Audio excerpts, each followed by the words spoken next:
चलो स्टार्ट करते हैं हम लोग इतिहास का क्लास। ठीक है जी। तो हम लोग महावीर स्वामी के बारे में पढ़ रहे थे। तो इसके दो पार्ट बन चुके हैं, आज पार्ट थर्ड है। तो महावीर स्वामी के दो पार्ट जो हम लोग बन चुका है उसका एक बार रिवाइज कर लेते हैं कि क्या क्या पढ़े थे। तो पिछली क्लास में हम लोग क्या क्या पढ़े थे, कौन बताएगा? हम क्या पढ़े थे हम लोग? तो पिछली क्लास में हम लोग महावीर स्वामी के बारे में जान रहे थे कि महावीर स्वामी का जन्म कब हुआ था? 540 बीसी में। जन्म स्थान हाँ कुंडल ग्राम या कुंड ग्राम, वैशाली, बिहार। या जिसको आज के लोग क्या बोलते हैं, हाजीपुर बोलते हैं। पिता का नाम इनका क्या था? सिद्धार्थ। पिताजी का नाम सिद्धार्थ था। माता का नाम क्या था? त्रिशला नाम था। ठीक है। इनकी पत्नी का नाम क्या था जी? यशोधरा। यशोधरा पत्नी का नाम था। ठीक है। इनका बचपन का नाम बताओ। वर्धमान। बचपन का नाम वर्धमान। पत्नी का नाम क्या था? यशोधरा। यशोधरा था। यशोधरा था। हाँ यशोदा था। यशोदा। हाँ महावीर स्वामी और महात्मा पुरुष में तुमको डिफरेंस नहीं दिख रहा है? हाँ? किसी के महापुरुष में किसी के महापुरुष से जोड़ दे रहे हो यार। तो बहुत मार पिटाओगे अगर वो लोग जिंदा होते तो। लकी हो तुम लोग, वो लोग नहीं है धरती पे, नहीं तो तुम लोग का इलाज कर दो बढ़िया से। ठीक है। तो अगर बात किया जाए कि उन्होंने कितने साल तक तपस्या किया था? 30 वर्ष 29 वर्ष तक 12 वर्ष तक तपस्या किया था। 12 वर्ष तक। ठीक है। पहले क्वेश्चन सुना करो और उसके बाद आंसर दिया करो। तो इन्होंने 12 वर्ष तक तपस्या किया था। ये कितने भाग में किए थे तपस्या? दो भाग में। पहली बार जब तपस्या किए थे तो वो नदी कौन सी थी? जब पहली बार तपस्या किए थे तो वो नदी का नाम क्या था जहाँ पे पहली बार तपस्या किए थे? स्वर्ण बालुक नदी। क्या नाम था? स्वर्ण बालुक नदी, गोल्डन सैंड रिवर। अगर बात किया जाए तो वृक्ष कौन था जो पहली बार तपस्या कर रहे थे? तो ये अशोक। तो वो अशोक का वृक्ष था। क्या था? अशोक का वृक्ष 6 महीने तक किए थे। 11 वर्ष 6 महीना जो इन्होंने तपस्या किया था, तो वो कौन से वृक्ष के नीचे तपस्या किया था? साल का वृक्ष। ठीक है। नदी कौन सी थी?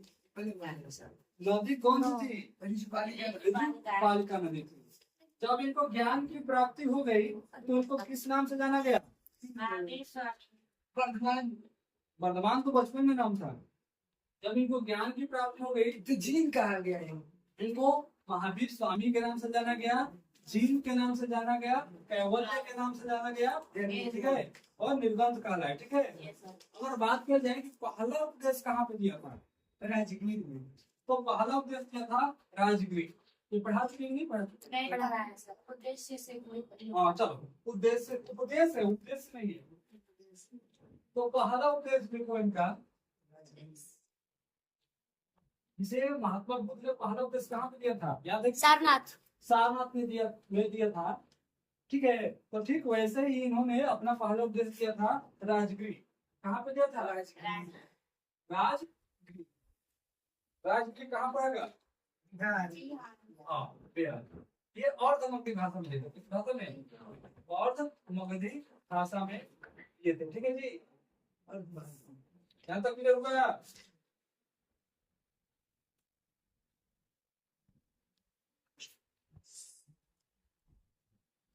अगर बात की जाए कहाँ पे दिए थे तो ये राजगीर जो पहाड़ी का नाम था विपुलांचल पहाड़ी। क्या नाम था? विपुलांचल पहाड़ी। विपुलांचल पहाड़ी यानी पहाड़ का नाम था विपुलांचल। ठीक है। पहाड़ी वराकर नदी के तट पे, और नदी का था वराकर नदी के तट पर। ये बहुत ज्यादा इम्पोर्टेंट है और अच्छे से पढ़ना है इस चीज को। ठीक है जी। इस क्लियर हो गया? ये केल्विन कहलाए थे। क्या कह रहे थे? केल्विन। केल्विन। तो केल्विन का मतलब क्या होगा, कौन बताएगा? हाँ पूर्ण रूप से क्या? तो केल्विन जब कहलाए तो ये बोले खुद की इच्छाओं पर विजय प्राप्त करना। खुद की इच्छाओं पे क्या करना है?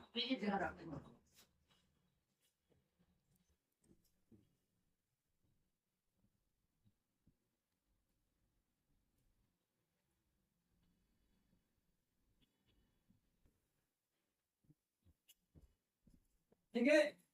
केवलिन कब कहलाए? जब ये बोले कि जब तुम खुद की इच्छाओं पर क्या कर लो, विजय प्राप्त कर लो, तो क्या कहलाओगे? केवलिन कहलाओगे। ठीक है।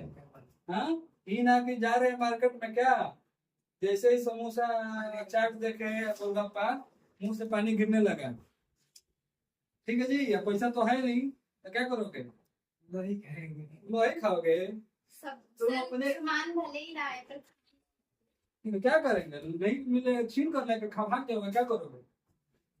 क्योंकि तुम केवलिन नहीं रहो, और तुम केवलिन खुद की इच्छाओं पर जब विजय प्राप्त कर लोगे कि जो चीज है उसी में हम संतुष्ट है। ठीक है जी। तो कब होगा ये? जब खुद की इच्छाओं पे क्या कर लो, विजय प्राप्त कर लो। तब का ये जब अपनी इच्छाओं पे क्या कर लिए, विजय प्राप्त कर लेने का मतलब कि कोई, हाँ, अपने मन को जीत लेना, यानी कोई भी इच्छा ऐसा नहीं था, मान के चलो इनके सामने इनका खूब फेवरेट चीज रखा है, तो ये ऐसे थे कि अपने आप को क्या करेंगे, उस चीज को कंट्रोल कर लेंगे, मिले ना मिले कोई फर्क नहीं पड़ेगा। ठीक है। निर्ग्रंथ, अगले को निर्ग्रंथ, हाँ इसके बारे में जानेंगे। निर्ग्रंथ सांसारिक बंधन से मुक्ति, सांसारिक बंधन से क्या मुक्ति। कब मिलेगी? हाँ, मरने के बाद। ये कैसे पता चला कि मरने के बाद सांसारिक बंधन से मुक्ति मिल जाएगी? ये किसने बताया? दुख रहेगा नहीं दुख होगा ना दुख होगा। नहीं, ठीक है, बात है, ऐसा कुछ नहीं है। मरने के बाद उसी पर दुख होगा। अच्छा ये बताओ, अगर हम किसी का, थोड़ा सा मैथ में चलते हैं क्या जी, ये सर अगर हम किसी को 10 रुपए कर्ज लिए, ठीक है, हाँ, ये सर 110 10 रुपया कर्ज लिए है, 102 रुपए लिए है, जो भी लिए, मान के चलो किसी कुछ उधार लिए है, 110 रुपए सही लिए, कुछ भी लिए, तो कब तक हमें मानसिक टेंशन रहेगा? जब तक दे ना दे। जब तक दे ना दे। जैसे ही दे देंगे क्या होंगे, मानसिक रूप से छुटकारा मिल जाएगा। अगर नहीं दिए रहेंगे तो 110 में 109 रुपए दे दिए, 1 रुपया बाकी रहेगा तो उसका भी टेंशन रहेगा। यस सर तो टेंशन लिए घूम रहे हैं और उसी में निपट गए, क्या हो गए? तो निपट गए तो 1 रुपया का टेंशन हो लेकर गए कि नहीं ऊपर? यस सर है ना, कि बेचारे का देना था, इधर ही निपट गए, तो पता ना क्या करेगा मेरे घर वालों के साथ, पता ना क्या करेगा, क्या नहीं करेगा, मेंटली टेंशन रहेगा नहीं रहेगा?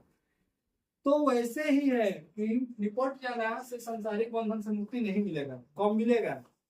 जब पूर्ण रूप से हमारी इच्छाएं क्या हो जाए, खत्म हो जाए, कोई इच्छा ही ना बची रह जाए, और उसके बाद तुम निकलो ना एकदम समझ आए ना। तो सांसारिक बंधन से मुक्ति की मतलब जितने भी सांसारिक मोह माया है उससे अगर हम क्या हो जाए, पार पा जाए, यानी मुक्त हो जाए, ठीक है, तो वो क्या कहलाएगा, क्या कहलाएगा जी? निर्ग्रंथ। क्या कहलाएगा? ज्ञान की प्राप्ति कब हुआ था, कौन से दिन? हाँ। ज्ञान की जो प्राप्ति में था तो दिन था वैशाख, वो दिन वैशाख पूर्णिमा रही, करोगे वैशाख 10वीं, क्या था वैशाख 10वीं। जब जब इनको ज्ञान की प्राप्ति हुआ तो उन्होंने बहुत सारे, एक बहुत ही प्यारा लाइन बोला है, ज्ञान की प्राप्ति के बाद क्या कहा इन्होंने? ज्ञान की जब प्राप्ति हो गया उसके बाद उन्होंने एक कथन कहा है, ठीक है जी, ये बहुत प्यारा लाइन है, ये सबको बोलना नहीं चाहिए, सबको करना चाहिए, ठीक है, बोलने से काम नहीं होता है, करने से काम होता है। तो सब लोगों ने सुना होगा, जियो और जीने दो, जियो और जीने दो। रिलायंस वाला जियो नहीं है, नहीं सर लाइफ वाला है, ठीक है, यानी खुद भी जियो और दूसरों को भी क्या करो, जीने दो। तो अगर ये तुम लोग बहुत, ये कभी कभी ये मुंह से, कितने लोगों मुंह से निकलता है जियो और जीने दो, ये सबसे पहले किसने प्रयोग किया था? महावीर स्वामी। ठीक है, तो अगर नींद आ रही होगी तो नींद से उठ जाओ, ठीक है, ये महात्मा बुद्ध ने नहीं बोला है, महावीर स्वामी जी ने बोला, ठीक है। अगर बात किया जाए कि इनके दर्शन की तो इन्होंने 3 दशम दिए। कितने दशम दिए हैं? 3 दशम। 3 दशम। वो जैन धर्म के त्रिरत्न। जैन धर्म के त्रिरत्न।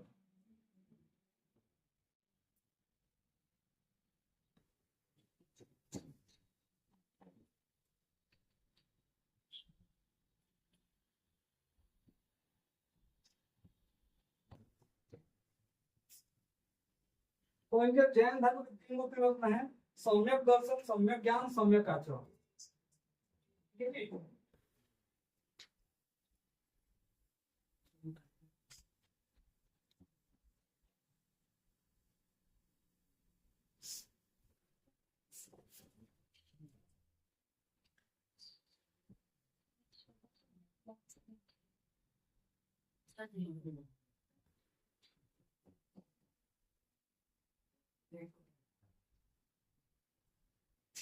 क्या है? सम्यक दर्शन, सम्यक ज्ञान, सम्यक आचरण। ठीक है। तो सम्यक मतलब क्या होगा? कौन बताएगा? सम्यक मतलब क्या होगा? बताओ जल्दी से।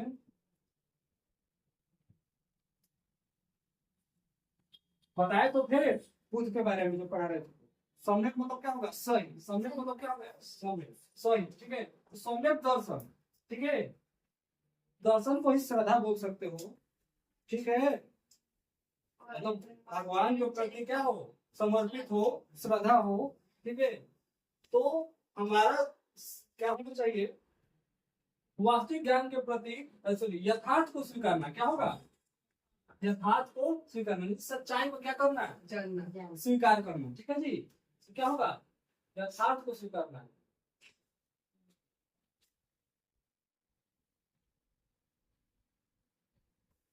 ठीक है। सच्चाई को क्या करना? एक्सेप्ट करना। ठीक है। अगला है सम्यक ज्ञान, यानी ज्ञान करना हो। वास्तविक ज्ञान क्या हो? वास्तविक ज्ञान के प्रति सजग रहना। क्या होना? सजग रहना। ठीक है जी। सजग मतलब होता है सतर्क रहना। ठीक है। लास्ट है सम्यक चरित्र, यानी आचरण के प्रति सजग रहना। क्या करना? आचरण के प्रति सजग रहना कि हमारा आचरण कैसा है। ठीक है जी। अगर कुछ गलत हो रहा है तो क्या करना? तुरंत पकड़ लेने कि हाँ यहाँ हमारे से यहाँ पे क्या हो रहा है? गलत हो रहा है। ठीक है जी। जैन साधुओं और साध्वी में 5 व्रत थे। कितने व्रत थे? देखो जैन साधुओं में 5 व्रत थे। कितने? लेकिन आपको 5 व्रत का पालन करना ही पड़ेगा, तब आप जैन साधु बन पाएंगे। अगर हमें जैन साधु बनना है या जैन में जाना है तो 5 को नियम को फॉलो करेंगे तो अभी हम जैन में जा सकते हैं। तो देखो पहला, हत्या न करना। हत्या न करना यानी किसी भी जीव को, जंतु को, पशु को, पक्षी को, नर को, मानव को हम हत्या नहीं करेंगे। ठीक है। दूसरा लिखो चोरी न करना। चोरी न करना कि नहीं कि कोई देखा कि किसी दुकान पे कोई है नहीं, भूख लगा, फल से निकाल के मुंह भकोर लिए हैं, चुपचाप इधर मुड़ जाके खा लिए और बोले कि हमको पता ही नहीं था कौन खाया। तो ऐसा काम नहीं करना है। नहीं तो पकड़े जाने के बाद आजकल कैमरा भी लग रहा है, पकड़ पकड़ के मारेंगे। तो ये जैन में पहले से ही माना है कि चोरी नहीं करना है। ठीक है जी। हत्या नहीं करना है, चोरी नहीं करना है, झूठ नहीं बोलना है। जो तुम लोग भर भर के बोलते हो, एकदम झोला भर जाता है तो खाना भर देते हो। ठीक है। तो ऐसा कुछ नहीं करना, झूठ नहीं बोलना है। 50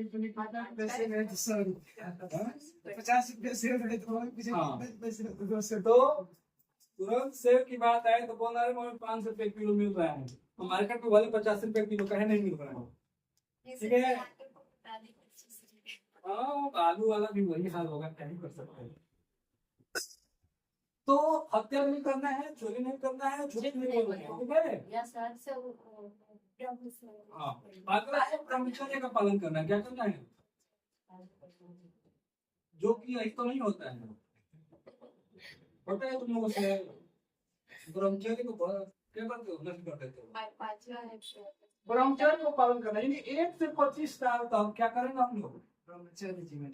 हाँ, ये कानून नहीं, मतलब जो जब हम लोग वैदिक एज पढ़ेंगे ना तो इसमें तो बताया गया 4 एज बताया गया कि कब क्या करना है। तो ये ब्रह्मचर्य बोला गया है कि आप 25 साल तक क्या करेंगे, ब्रह्मचर्य रहेंगे। यानी हनुमान जी की तरफ किसी की तरफ क्या करेंगे, नजर नहीं दिखेंगे, एकदम सीधा जा रहे हैं तो सीधे जाएंगे, नहीं इधर नहीं इधर, ठीक है। तो अपने आप को क्या करना है, कंट्रोल करके रखना है, ठीक है। तो ये ब्रह्मचर्य का पालन करना है। 5वां क्या है, हम संचय नहीं करना है।